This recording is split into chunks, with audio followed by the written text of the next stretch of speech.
இன்றைக்கு அரசியல் ரொம்ப விறுவிறுப்பா போய்கிட்டு இருக்கு. இப்ப போட்டிகள் டிவிகேக்கும் டிஎம்கேக்கும் மட்டும்தானா? தாவேகா தமிழ்நாட்டினுடைய ஆட்சியை பிடித்ததற்கு பின்பு அதிமுக என்கிற கட்சியை அழித்து ஒழிக்கிற வேலையை மிக சிறப்பாக செய்துவிட்டார்.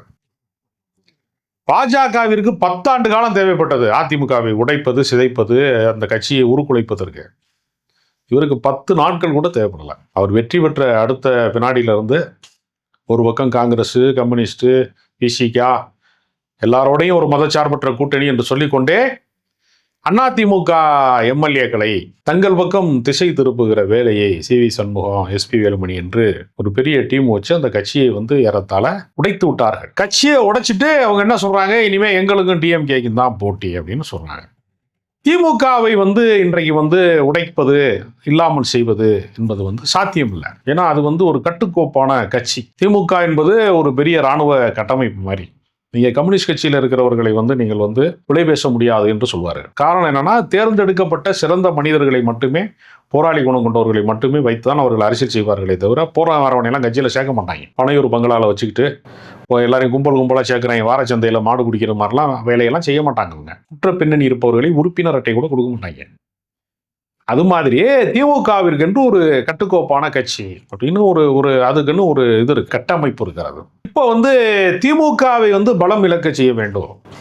அவங்ககிட்ட இருந்த எல்லா கூட்டணியும் தன் பக்கம் ஈர்த்து கொண்டார்கள், வரவழைத்து கொண்டார்கள். இப்போ திமுக தனிமைப்பட்டு இருக்கிறது, தனிமரமாக இருக்கிறது. ஒரு சில கட்சிகள் இருக்கிறது, மனிதநேய மக்கள் கட்சி மாதிரி. தேமுதிக இருக்கிறது, இன்னும் சில கட்சிகள் இருக்கிறது, தமிழ் அன்சாரி, கருணாஸ் மாதிரி கட்சிகள்லாம் இருக்கிறது. என்றாலும் ஒரு அதிகார மையத்தில் இருந்த கட்சி இன்றைக்கு எதிர்கட்சி ஆகிவிட்டது. இப்ப அவங்க என்ன நினைக்கிறாங்கன்னா, திமுகவை முற்றிலுமாக ஒழித்து விடுவதற்கு சில முயற்சியை செஞ்சு பார்க்கறாங்க. அதுல முதன்மையான விஷயம் என்ன அப்படின்னா, அவங்க பாஜக பக்கம் போறாங்க.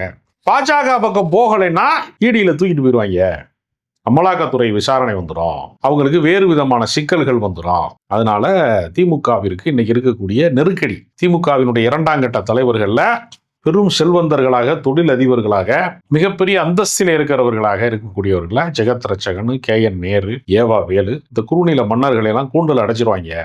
பாஜக வழக்கு போட்டு உள்ள தட்டிடுவாங்க. இப்ப தற்காத்துக் கொள்வதற்கு பாஜகவோடு ஒரு மென்மையான போக்கை, ஒரு சமரச போக்கை கையாண்டா தான் அவங்க தப்பிக்க முடியும். பாஜகவின் தாக்கம் இல்லாமல் யாருமே கட்சி நடத்த முடியாத ஒரு நிலைமை இப்போது உருவாகி இருக்கிறது. EVM மிஷினுக்குள்ள செட்டிங் பண்ணி தான் ஜெயிக்க வச்சாங்கன்னு ஒரு குற்றச்சாட்டு போயிட்டு இருக்கு. உண்மையாகவே வேட்பாளர் முகம் யாருன்னு வாக்காளருக்கு தெரியல, வாக்காளர் யாருன்னு வேட்பாளருக்கு தெரியல.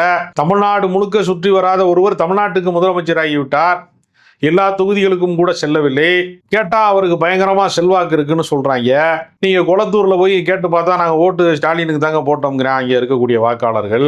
அந்த கொளத்தூர் தொகுதியவே மிகப்பெரிய ஒரு நவீனமான ஒரு தொகுதியாக மாற்றுவதற்கு பல கட்டமைப்புகளை, வசதிகளை உருவாக்கி, அங்க இருக்க பேருந்து நிலையத்தை எல்லாம் ஒரு குட்டி விமான நிலையம் போல உருவாக்கி வைத்திருக்கிறாரு. ஏசியை போட்டு வச்சிருக்கிறாங்க, காத்திருப்பு நிலையங்களை, மீன் விற்பவனுக்கெல்லாம் அதற்கான நிலையங்களை உருவாக்கி எல்லா தொழில்களுக்கும் வளப்படுத்துகிற வேலையை கொளத்தூர் தொகுதியில செய்ததற்கு பின்பு அங்கு ஓட்டுகள் சூறையாடப்பட்டதுல EVMல கோளாறு இருக்கு, மின்னணு வாக்குப்பதிவு எந்திரத்தை ஹேக் செய்கிறார்கள், செட்டிங் செய்திருக்கிறார்கள். நீ சூரியன்ல அமுக்குனா விசிலுக்கு போய் விழுகிற மாதிரி செட்டிங் பண்ணியிருக்காங்க. VS பாபுலாம் ஸ்டாலினை தோக்கடிக்கிறதுக்கான ஆளா என்று சில பேர் கேள்வி கேட்கிறாங்க. இப்போ பிரசாந்த் கிஷோர் ஜெயிச்சிட்டாரு, அதுவும் ஒரு செட்டிங் தான், நீங்க இந்த எலெக்ஷன் அமைப்பை நம்பணும் என்பதற்காக செய்யப்பட்டது என்று பல கருத்து இருக்கு.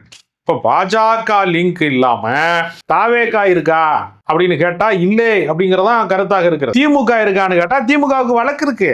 வழக்கு இருக்கிற எல்லாருமே கொஞ்சம் அவர்களோடு கொஞ்சம் மென்மையான போக்கை கையாளுவதை தவிர அவர்களுக்கு வேறு வழி இல்லை. அப்ப தமிழ்நாட்டினுடைய அரசியல் மட்டுமல்ல, இந்தியாவினுடைய எல்லா அரசியலுக்குள்ளேயும், எல்லா சந்து பொந்துக்குள்ளேயும் பாஜகவின் ஊடுருவல் இருக்கிறது.